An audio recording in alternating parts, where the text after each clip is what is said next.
এবার যেন লসে রান করছেন টিম মালিকরা। কোটি কোটি টাকার প্লেয়ার কিনেও নেট রেজাল্ট জিরো। 27 কোটির পান্ত খেললেন 3 ম্যাচে মাত্র 17 রান। আইপিএল এর সিজনে সব থেকে বেশি দাম উঠেছিল ভারতীয় ক্রিকেটার ঋষভ পান্থের। 27 কোটি টাকা দিয়ে পান্তকে কিনে তার হাতেই দলের দায়িত্ব তুলে দেন গোয়েঙ্কা।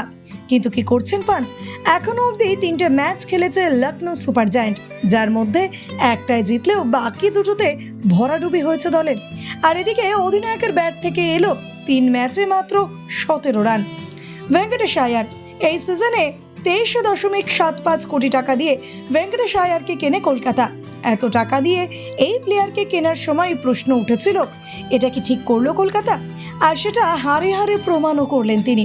3 ম্যাচ খেলে মাত্র 9 রান করেছেন এই প্লেয়ার, যদিও একটি ম্যাচে খেলার সুযোগই পাননি।